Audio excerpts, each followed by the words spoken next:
मैं उस डीएसपी साहब को बोलूंगा, ये मुल्क आपके बाप का नहीं है, हिंदुस्तान का आईन है। अगर कल कोई इजराइल की ताईद में एहतजाज निकाला जाएगा तो तुम तो जय जय के नारे लगाओगे ना। संभल के सीओ ने जिस तरह से मुसलमानों को जलील किया, उसको लेकर इकरा हसन और ओवैसी ने जमकर हमला बोला। वहीं मौलाना ने खुला ऐलान कर दिया है। इस वीडियो में हम इसी पर करेंगे बात।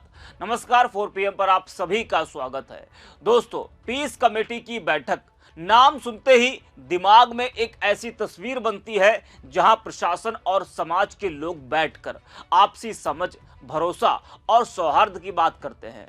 लेकिन अगर वही बैठक किसी समुदाय को धमकाने, डांटने या जलील करने का मंच बन जाए तो सवाल उठना लाजमी है कि आखिर यह पीस किसके लिए है। अब समझ में नहीं आता है कि संभल में जो भी सीओ आता है वो मुसलमानों के लिए नफरत लेकर क्यों आता है। संभल में अलविदा जुमा और त्योहारों को लेकर बुलाई गई एक पीस कमेटी की बैठक चर्चा में है।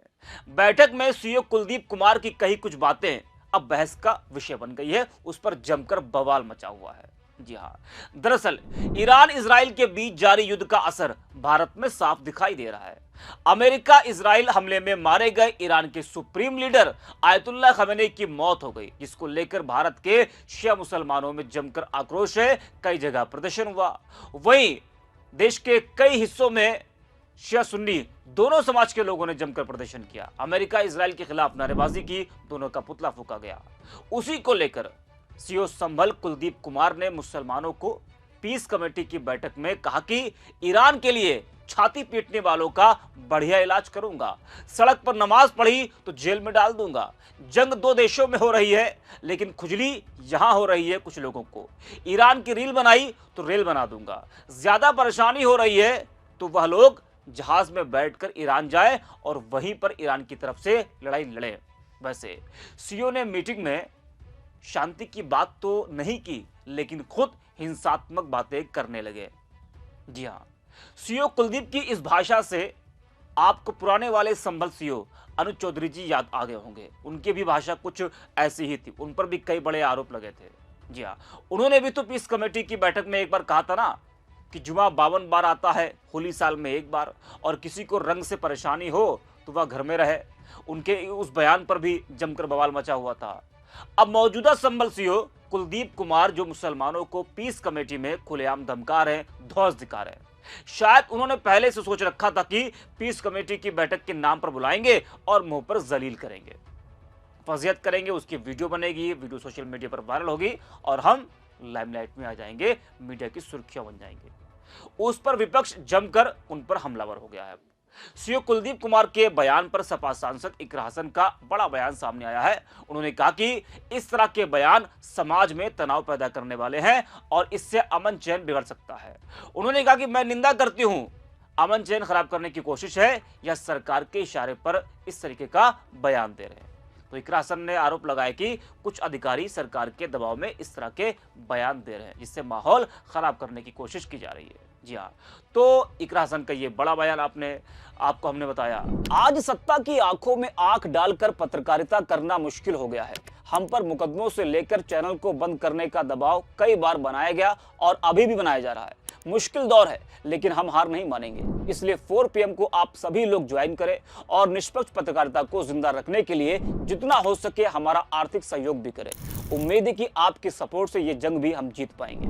वहीं संभल के सीओ के बयान पर सबसे ज्यादा गुस्से में दिखे ऑल इंडिया मजलिस-ए-इत्तेहादुल मुस्लिमीन के राष्ट्रीय अध्यक्ष असदुद्दीन ओवैसी। ओवैसी ने कहा कि यह मुल्क आपके बाप का नहीं है सीओ साहब। कल अगर नेतन्याहू के समर्थन में नारे लगाए जाएंगे तो आप जय जय के नारे लगाओगे। जरा आप भी सुनिए ओवैसी को। एक डीएसपी साहब हैं, मुसलमानों को बिठाते हैं, मुसलमानों को बिठाकर बोलते हैं क्या जरूरत है तुम लोगों को, ईरान पे तुम लोग क्यों एहतजाज कर रहे, ईरान इजराइल अमेरिका की जंग हो रही, तुमको क्या करना है, तुम एहतजाज करेंगे तो हम तुमको सजा दे देंगे, तुम लोग रोड पे क्यों आके नमाज पढ़ते, बर्दाश्त नहीं किया जाएगा, जेल को भिजाया जाएगा, और अगर तुमको ज्यादा तकलीफ हो रही तो इंडिया से ईरान चले जाओ। मैं उस डीएसपी साहब को बोलूंगा, ये मुल्क आपके बाप का नहीं है, हिंदुस्तान का आईन है, freedom of expression article 19 fundamental right है। और सुनो डीएसपी, तुम बिन्यामिन नेतन्याहू की जबान में बात कर रहे हो। अगर कल कोई इजराइल की ताईद में एहतजाज निकाला जाएगा तो तुम तो जय जय के नारे लगाओगे ना। मैं आईन का हवाला दे रहा हूं। आईन में शेड्यूल 7 है। शेड्यूल 7 क्या बोलता कि पार्लियामेंट को यह हक हासिल है कि वो फॉरेन पॉलिसी बनाए नेशनल सिक्योरिटी और डिफेंस के ऊपर। पार्लियामेंट क्यों है फिर? और हमारा अख्तियार है। अगर हम मोदी से पूछ रहे हैं कि तुम नेतन्याहू से मिलने क्यों गए ईरान पर 2 दिन हमला होने से पहले, आपके पेट में दर्द क्यों हो रहा है?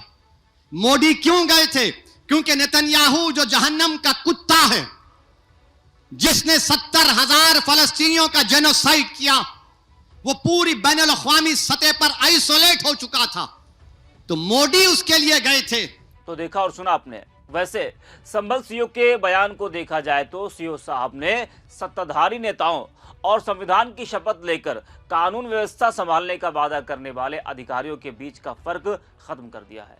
कोई अंतर नहीं छोड़ा है। भाई साहब मुसलमानों से नफरत में इस कदर झुलस चुके हैं कि इन्हें यह भी नहीं याद है कि ये एक संवैधानिक पद पर तैनात हैं। सभी धर्मों के लोगों के प्रति एक समान व्यवहार करना है इन्हें। वही संभल सीओ के इस बयान पर all India Muslim personal law board के महासचिव मौलाना यासूब अब्बास ने कहा कि सीओ संभल की बदतमीजी पर मैंने एडीजी-एलओ से बात की है, सीओ को वहां से हटाने और कार्रवाई की मांग की है।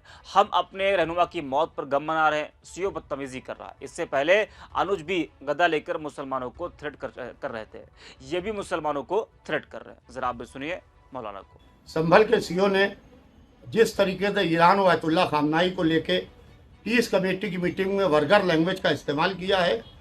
हिंदुस्तान का कॉन्स्टिट्यूशन है, हिंदुस्तान एक अमन पसंद मुल्क है और एक जिम्मेदार पद के पर बैठकर सीओ संभल ने जिस तरीके से बदतमीजी की है, मैंने इस सिलसिले में बाकायदा A2DG लॉ एंड ऑर्डर से टेलीफोन पर बात की है, उनको फ़ौरन वहाँ से हटाने की और कार्रवाई करने की मांग की है। इसलिए कि अगर से वेटिकन में पोप को कुछ हो जाता है तो पूरे ईसाई निकल के गम मनाएंगे, अगर शंकराचार्य को कुछ हो जाता है तो पूरी दुनिया में सारे हिंदू गम मनाएंगे। इसी तरीके से हमारे मजहबी रहनुमा आयतुल्लाह खामनाई साहब को बेरहमी से शहीद कर दिया गया, तो पूरे मुल्क में उनका गम मनाया जा रहा है। उसको लेके बदतमीजी कर रहा है सीओ संभल पूरी तरीके से। ये नया मिस्टर कुलदीप सीओ संभल, इससे पहले अनुज थे, वो गदा लेके चल रहे थे, वो भी मुसलमानों को थ्रेट कर रहे थे, ये भी मुसलमानों को थ्रेट कर रहे हैं। लिहाजा आज मैंने A2DG लॉ एंड ऑर्डर से और DGP साहब से बात की है और ज़रूर इसके ऊपर कार्रवाई कराए बगैर मैं ऑल इंडिया शिया पर्सनल लॉ बोर्ड खामोश नहीं रहने वाला। पुलिस का काम है कि लॉ एंड ऑर्डर को मेंटेन करे, ना कि पुलिस का काम है कि थ्रेट करके माहौल को ख़राब करे।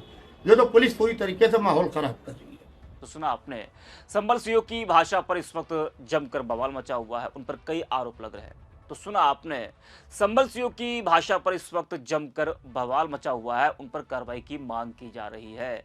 वही विपक्ष कह रहा है कि संभल प्रशासन बार बार अपने मुस्लिम विरोधी चेहरे को बेनकाब कर रहा है। कभी मस्जिदों पर टिप्पणी, कभी नमाज पर आपत्ति, कभी मुसलमानों को धमकी। इस वीडियो में इतना ही। अब 4 PM।